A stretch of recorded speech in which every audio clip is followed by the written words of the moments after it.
It is a strong and clear message from students at Tyner Academy. Today, members of the senior class walked out, demanding leaders fix their old, deteriorating building. One student even claimed that school leaders are ignoring their safety and well-being. Good evening. I'm Kim Chapman. And I'm Joshua. Our News Channel 9 Skyview shows nearly 100 seniors marching across campus, pleading with district leaders to take action. Sabrina Maggiore walked with the students today as they made their voices heard loud and clear.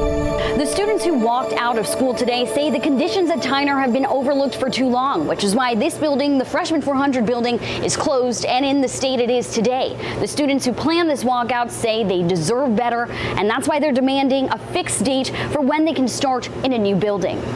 Holes in the ceiling, crumbling brick on the exterior, and constant leaks in classrooms. As you can see, the water is now leaking onto the table. These are the conditions Tyner students say they're tired of. It has gotten so bad to the point where mold and rust is now developing in our classrooms. Students organizing this walkout today.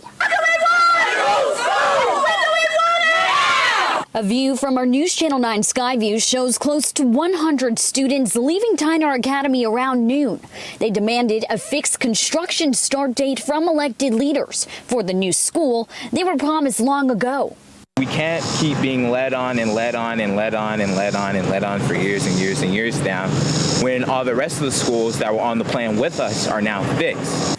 A facilities review of all Hamilton County schools found conditions at Tyner were so poor it couldn't be repaired, giving the school a ground score of 16 and a building score of 57 out of 100. I mean, we ask the kids to wear polos and to dress a certain way and act a certain way at school and to be professional, and then we have them come to this building that's literally falling apart. That facilities review did ultimately recommend demolishing this school and finding students at Tyner Academy a new space. What do we want? No, sir! Then last week, school administrators shut down this Freshman 400 building after a deteriorating support beam made the building structurally unsafe.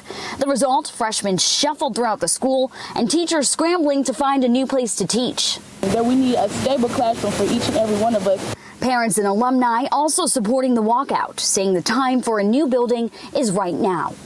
School board member Tucker McClendon says the district has $25 million in federal funds set aside to get Tyner a new school, but that's not enough and more funds are needed. He says right now, as facilities chair, getting Tyner a new school is his top priority. Reporting in Chattanooga, I'm Sabrina Maggiore, News Channel 9. Hamilton County leaders are working on plans to fix Tyner's Freshman 400 building. The board says repairs will cost at least $170,000. This week, Chief Operations Officer Justin Robertson said a support beam deteriorated, causing a wall to bow out. He says they're working on a plan to fix it. While board members agree this is a priority, they say a bigger fix for Tyner should become a pressing issue. We cannot have our students be in buildings that the roofs are caving in on, and that's not that is not Hamilton County. And this is a pressing need, and I think to Mr. Perez's point, it's something that needs to be elevated.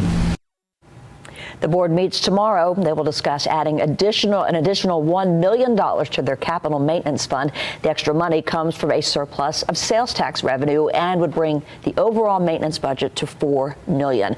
As for a permanent fix for the school, Robertson recommended creating a design with effects and architects. He says that way there won't be a delay once funding is available. Some county lawmakers say students are caught in the middle of a power struggle originating in the state capitol, and they worry that with COVID numbers on the rise again, both their health and education could suffer.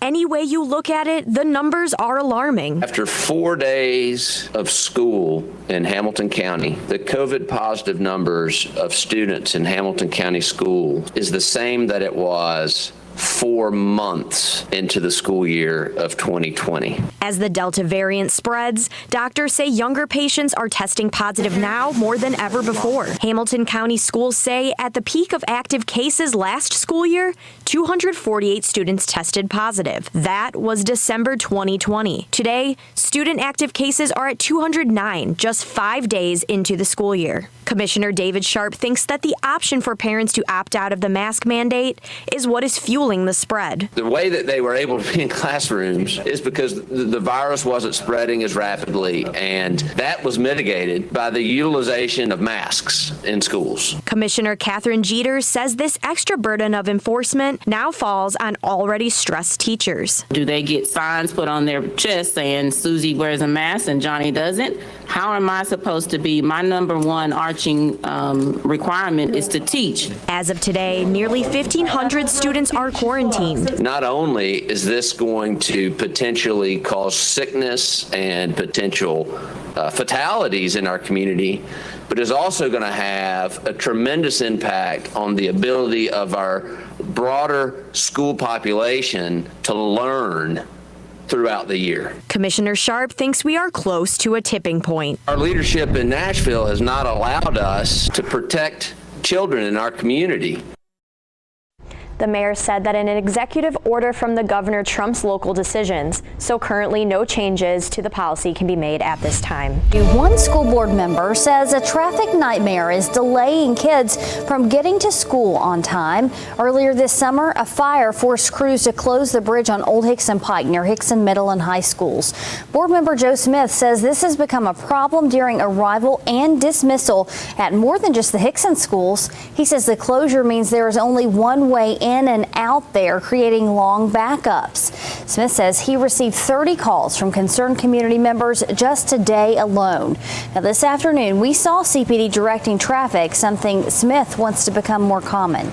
I think short term, they've got to get a couple of officers out here, and we're just talking maybe an hour in the morning, an hour in the afternoon. I recognize they're probably short-staffed, just like everybody else, but somebody's going to get hurt. You can't even get an emergency vehicle through here. CPD says they do plan to send more traffic officers to the area. They're asking drivers to be patient as they work through those problems.